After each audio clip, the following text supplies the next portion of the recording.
Hey guys, so I noticed that a lot of my followers on this particular channel, especially on Facebook, do not understand the concepts of migrating abroad.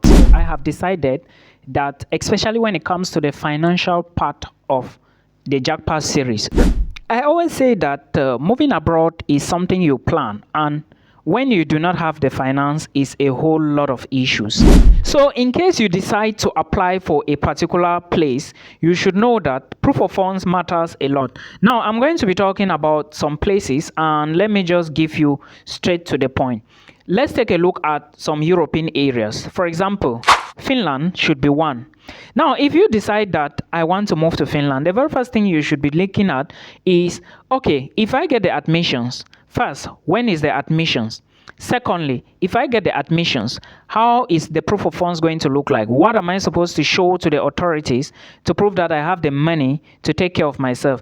These are some of the things you should always put into consideration. And now, if you didn't know that when you apply to any higher education institution in Finland, I'm not talking about the Vamia and the rest because in fact, they are free of charge. All right. So if you get admissions to study in this place, you have to understand that you need to show evidence that you have money. For example, if you apply to Novia University of Applied Sciences, at the end of the day, you need to show, first of all, pay your tuition fee. That is the first part. Secondly, you need to also show that you have money to take care of yourself for the remaining years. Let's assume that your program is 3 years. You need to show that you have money to take care of yourself for the second year, third year, because you already paid for first year. And most times you have to pay the entire tuition. Okay, there is nothing like I have to pay half. No, you have to pay the entire tuition so as to guarantee your spot. Now, if you do not have money to take care of yourself, because sometimes some people, of course, they need 6,720 euros, right? That is excellent. That's the money you need. But now you need to show that you have more money to take care of the remaining years while you are going to be studying in this institution. Let's say if you have 6,720, is that the only amount you have? Okay, now that money is going to cover for your second year and tuition fee and your living costs. What happens to the other year? This is just an assumption. So you always need to strategize well. And most of the time, people get rejected because they focus more only on the second year. They forgot, or maybe they forget the third year, which is very important. So always make sure you also show money or show something that you are doing or something that is back home that can generate income while you study. I hope you understand. But for Finland, you need 6,720 euros, not the other way around. Let's take a look at Lithuania. Lithuania is also a member of the Baltic region, but you also need to understand that tuition fee deposit is very important and you always need to pay that. It is non-negotiable. Now, when you get the offer, you have to pay this money. After paying the money, some people may not have money again for proof of funds.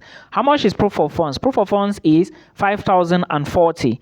Now, that is the money that has to go into your account or your sponsor's account. Not like Finland that you need to have it in your own personal account. So before choosing a country, you should know how much is the fees, who is your sponsor, and petty details about the visa application. Everything is done online. If you have been watching, you will know that everything is done online. And now the process is changing for most countries in Europe. You have to put this into consideration. Now, we have talked about Finland, we talked about Lithuania. Let's take a look at Estonia. Estonia is the same thing. And now, as it stands, tuition fee in Estonian universities like Tallinn, University of Tallinn, and University of Tartu, they have gone up. So if you are applying for anything Estonia, first of all, requirements are becoming daunting. Like they will be asking you to show proof that you have a bachelor's degree if you want to go for master's, which is a normal requirement. But what is disturbing now is a lot of people, they're asking them to show that they have English proficiency. You understand? A lot of people don't want to write IELTS. Proof of funds is equivalent to like 6,500. But I think after paying your tuition fee, 5,500, 6,000 euros is good to go. So you have to put this into consideration. Now, if you are looking at countries like Belgium, they will definitely ask you for the blocked account. Either you get a guarantor or you get the money into a bank in Belgium, things like this. This is normal. Everybody knows this. And it's basically around, I think the money should be close to like 10,000, 11,000 euros. Put this into consideration. So somebody reached out to me yesterday and was asking what is the procedure for Germany. And as it stands, they didn't understood what they need to do in order to apply for the visa. And their problem was mainly proof of funds. Proof of funds to study in Germany is blocked account, what we call a blocked account. Now, blocked account, it doesn't mean that you are going to create an account in your home country, for example in Cameroon or Nigeria, and put the money blocked. No, you are creating the account in a bank in Germany. The name of the bank is called Fiti Bank. I think Fiti Bank, they have an association or they have an affiliation with Future Bank. You can check all of this on Google. Now, when you create the account, it's going to take some weeks. Then when the details are ready, the IBAN, the SWIFT code, they are going to send to you. Then you transfer the entire money for proof of funds into that account. Then they will give you documents to confirm that you have transferred the money. If you go to the embassy for visa application without this total, I think it should be around 11,400. If you go without the money complete, they will not process you. They will tell you to go and complete the money before you come for application. So these are some of the things that you need to put into consideration, which are very important. Okay, now let me conclude again with one country you should put into consideration. Let's take a look at this country called Canada, because a lot of people fail to understand. Yes, not everybody can sponsor you to study here. And I get people, they come to me, they are like, Milton, I have 5 million, I have 6 million. Can I move? I can move. You cannot move with 6 million. There is no school.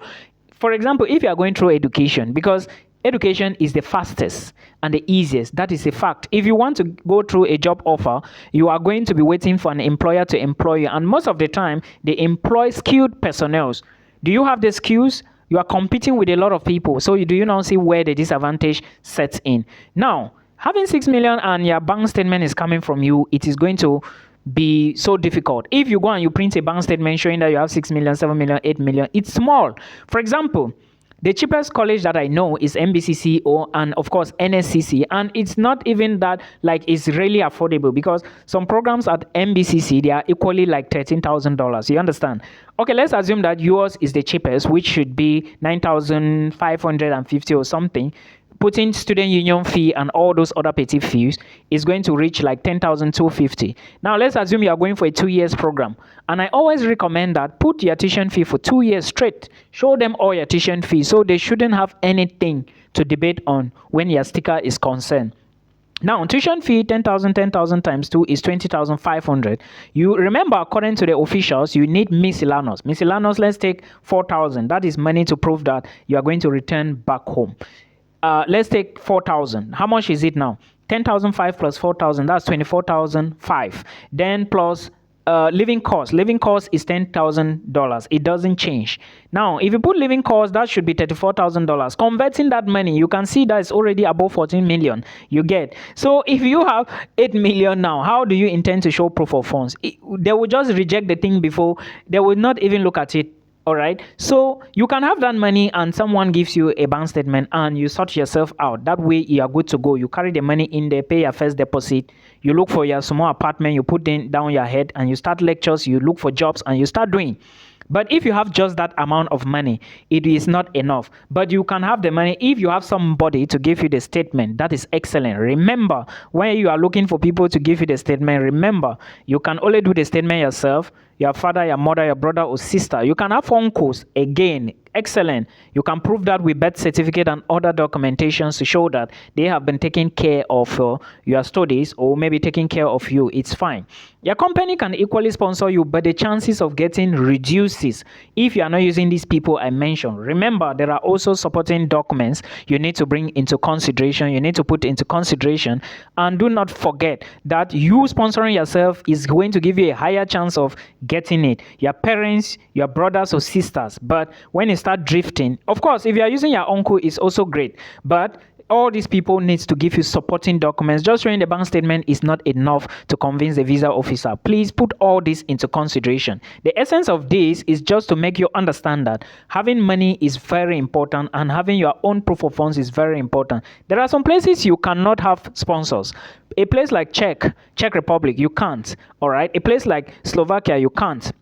Germany, you need a block account in your name. Belgium, same thing, right? Norway, same thing. So these are the type of things that you need to put into consideration before going for a school or going for a program. Look at the proof of funds. Who can sponsor? Sweden, the same thing. For Sweden, it's even worse because you cannot get a company to sponsor you. All the details I did in the other video, you can check all of them and you watch. You understand? So always check who can sponsor you first. Check requirements. Check how you are going to get the money. If you think that you cannot get for these bigger places, try other places. Slovakia is very affordable. There are schools you can pay $1,000, 1,500, 2,000, and you are good to go. Some programs are even free, like a law program I saw recently. So you have to understand all these details before you start any application. It's very essential. Put this into consideration, guys.